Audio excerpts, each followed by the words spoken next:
یاد رہتا ہے اور بار بار یہ تمنا ہوتی ہے کہ بیت اللہ کا طواف کیا جائے. لہذا خداوند عالم نے اس کا حکم یوں مرحمت فرمایا کہ آپ کو خواب میں اس کے بارے میں بتایا گیا. خواب سے بیدار ہونے کے بعد آپ نے اپنے اصحاب کے سامنے اپنے خواب کا ذکر کیا کہ میں نے یہ خواب دیکھا ہے کہ ہم سب عمرہ بجا لا رہے ہیں، خانہ کعبہ کا طواف کر رہے ہیں، سعی کر رہے ہیں اور اللہ کی بارگاہ میں قربانیاں پیش کر رہے ہیں.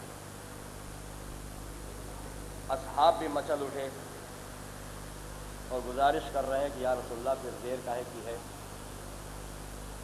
ہم سب عمرہ کے لیے چلیں۔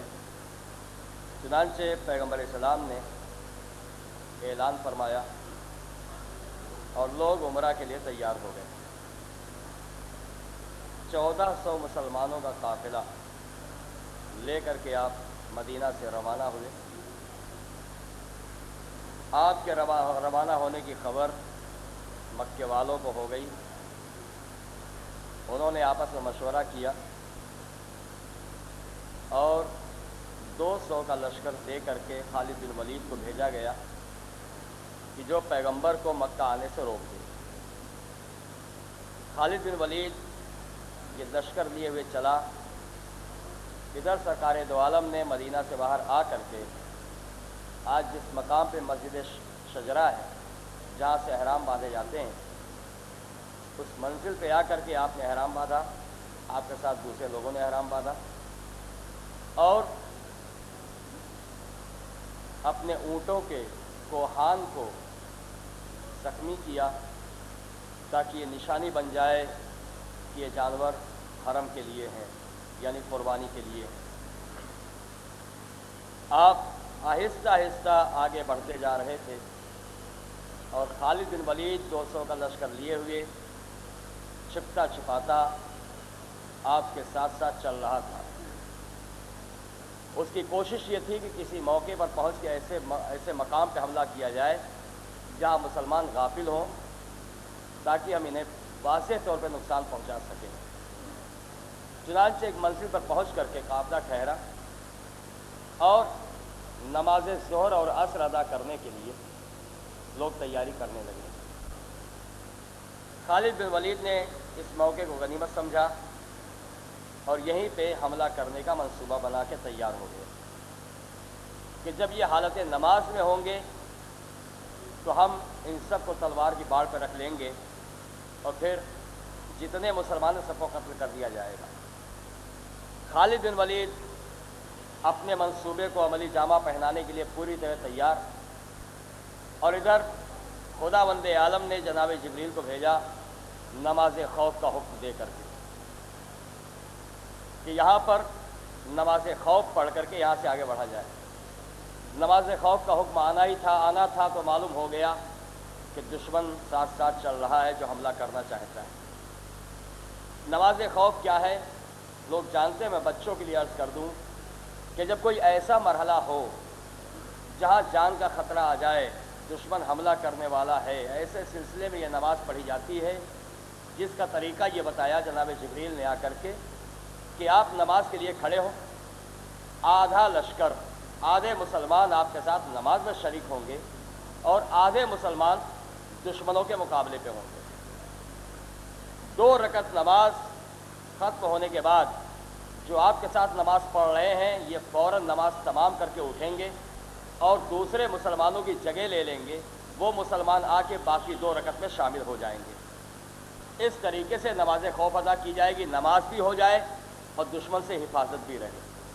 تو عزیزان محترم، باطل جتنی تدبیر کرتا ہے حق کو مٹانے کی، خداوند عالم اس سے بہتر تدبیر کرتا ہے حق کو بچانے کی۔ صلوات پڑھیں محمد و آل محمد۔ نماز خوف ادا کر لینے کے بعد یہاں سے مسلمان آگے بڑھے اور منزل پہ منزل طے کرتے ہوئے مکہ کے بالکل قریب پہنچ گئے۔ جب آپ مکہ کے قریب پہنچے تو یہ پتہ چلا کہ تمام مکے والے اس بات پہ تیار ہیں، آمادہ ہیں کہ ہم مسلمانوں کو مکہ میں داخل نہیں ہونے دیں گے۔ اس سلسلے میں جو کچھ بھی کرنا پڑے گا ہم کریں گے، مگر مکے والوں مکے میں داخل نہیں ہونے دیں گے۔ پیغمبر اسلام نے اپنا راستہ بدلا اور راستہ بدل کر کے ایک کنویں کے پاس آئے جس کنویں کا نام حدیبیہ ہے۔ اسی کنویں کے پاس آپ آ کر کے ناکے سے اترے اور تمام مسلمانوں نے وہیں پہ خیمے نصب کر دیے۔ پیغمبر اسلام نے اس منزل پہ قیام فرمایا۔ جب قریش کو یہ معلوم ہوا کہ پیغمبر اسلام حدیبیہ پہنچ چکے ہیں اور وہاں پہ قیام فرما ہیں، تو ایسے میں اب یہ ہوا کہ کسی طریقے سے گفتگو کی جائے اور مسلمان کو واپس کر دیا جائے۔ یہاں اتنا عرض کرتا چلوں کہ اب جو کیفیت پائی جا رہی ہے قریش کی وہ ایسی نہیں ہے کہ آگے بڑھ کے حملہ کرے،